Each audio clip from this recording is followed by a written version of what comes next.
.7 FM.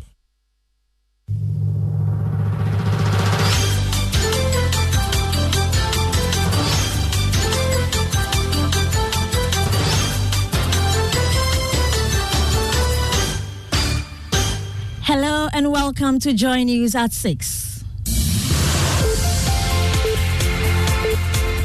The news is live on Joy 99.7 FM and hits 103.9 FM in Accra. In Kumasi, we are on Love 99.5 FM and over 30 affiliates across Ghana's 16 regions, including Clenham Radio, Bator, Gaskia FM, Techiman, and Radio Wawa. Get radio, TV, and online content on the myjoyonline.com interactive app for Android and iOS devices. Coming up, one person dead, 2 injured in a clash between some residents of Pankrono and Adabraka Zongo in the Ashanti region. More as eyewitnesses say it was triggered by the killing of one person 2 years ago. What I am seeing now, I think the government should place a curfew on Pankrono and Adabraka. If possible, 2 or 3 weeks.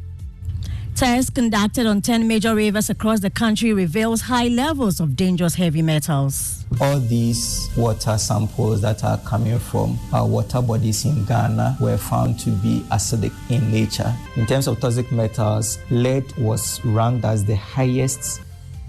What's up in business? Finance Minister Ken Oforiatta promises to deal with private sector concerns about high taxes and rising costs of doing business in the 2024 budget. We've got details on the Joy Business Report, Hannah. And also, Presec Legon secures 5th consecutive grand finale spot in the National Science and Maths Quiz, defending Infantipim and Keta Senior High in the semi-finals. I'm feeling so happy. I'm so happy. This gives me nostalgia. It's like last year's finals. Details of this and more with me, Hannah Odami.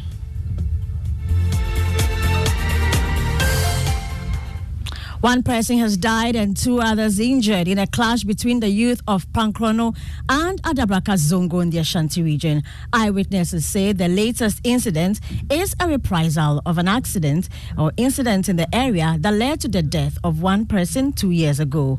Nana Boachi Yadom has the rest of the story. One person was allegedly stabbed to death on Wednesday, October 18, on Thursday, October 19. The youth of Pankrono attempted a reprisal on an alleged murder of one resident identified as Bernard Owusu by the Adabraka Zongo youth. 2 people sustained injuries before the intervention of the police. Father of the deceased, Matthew Donko, expressed worry about the growing conflict among the 2 communities. The disease is very, very innocent.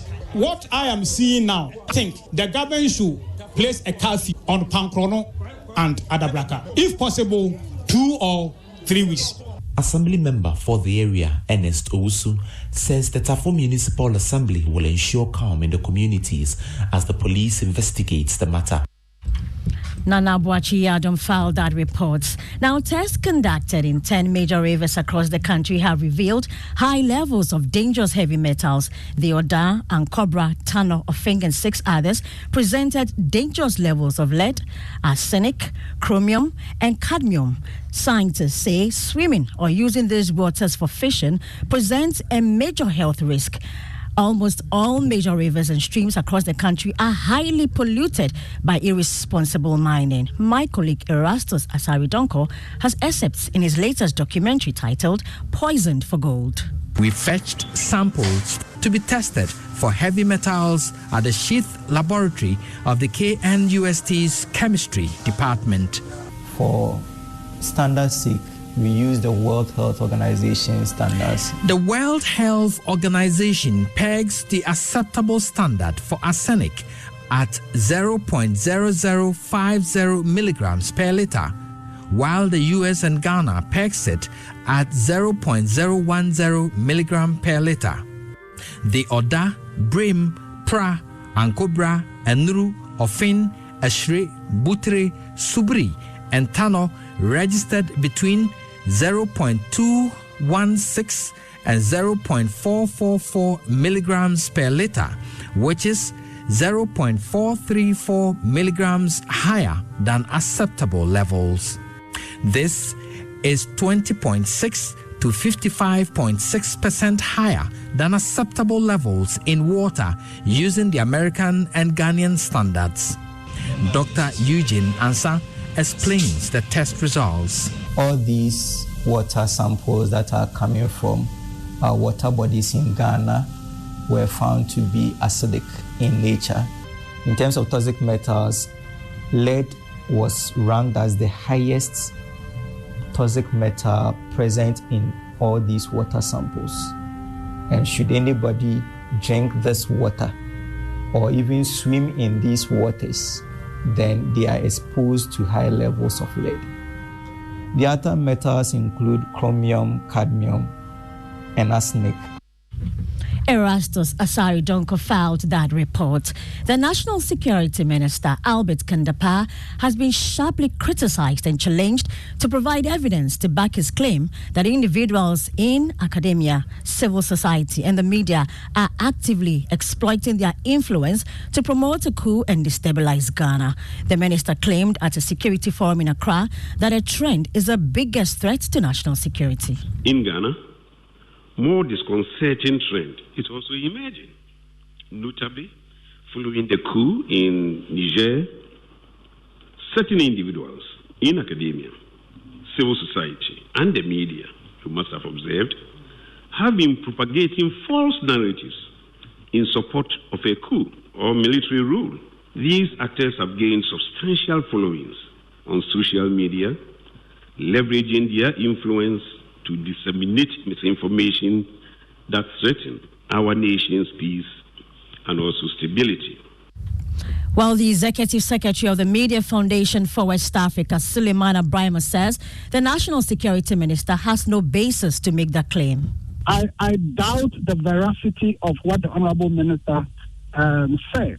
I believe what is happening is that people who are not happy with critical comments about the government take that to or misconstrue that to being misinformation or disinformation. We run Fact Check Ghana, but we haven't come across this pattern where people in civil society or media are deliberately putting out false information in order to create a certain impression that our country wouldn't be stable or our country, needs to be taken over by the military.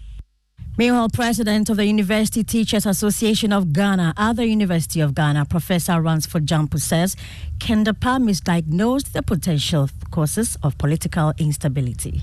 If you want to talk about factors that fuel military interventions and all, it's not academia using influences.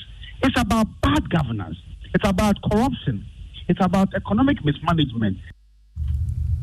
Let's move on. Some traditional leaders in the Volta region are hopeful the replacement of the destroyed Ghana-Togo boundary pillars by the Ghana Boundary Commission will help prevent disagreements and conflicts between the two neighboring countries. Speaking during a joint Ghana-Togo sensitization and reaffirmation exercise at Honuta in the Volta region, the chief, Togbe Kofi Aissa, expressed hope the exercise will bring finality to the borderline dispute. They are not only coming to erect pillars or reaffirm boundaries, but they are going to back it up with education and sensitization on both sides of the boundaries. So people will know what the boundary is about, their rights and responsibilities. And when that comes, then the peace that we are all looking for across the border will be established. The National Coordinator for the Ghana Boundary Commission, Major General Emmanuel Kotia, who was excited about the assurance from the chiefs, also hinted by the end of next year, all destroyed boundary pillars along Ghana's land boundary line with Togo will be replaced. We are determined to carry on this exercise because it's very important. We have patches of challenges along this area. So once this affirmation is done, to bring clarity to where the land boundary line is, international land boundary lines, and then it will also define clearly where the pillars are. You heard the Major General Emmanuel Kotia. He is the National Coordinator for the Ghana Boundary Commission.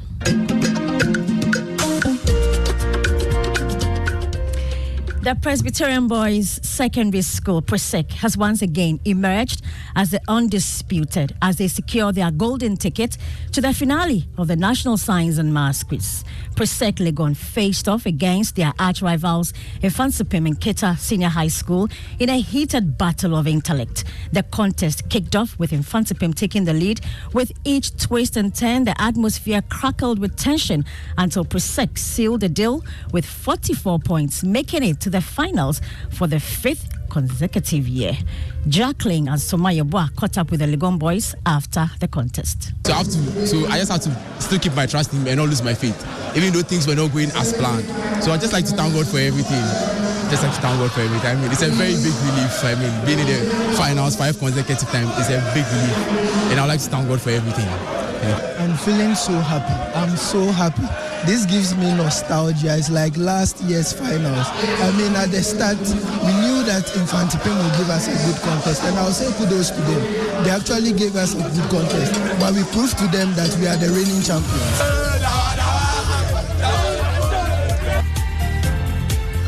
And that's all for the news at 6 with me, Hannah Odame. You can log on to myjoyonline.com. There's more news there. Thank you so much for your company.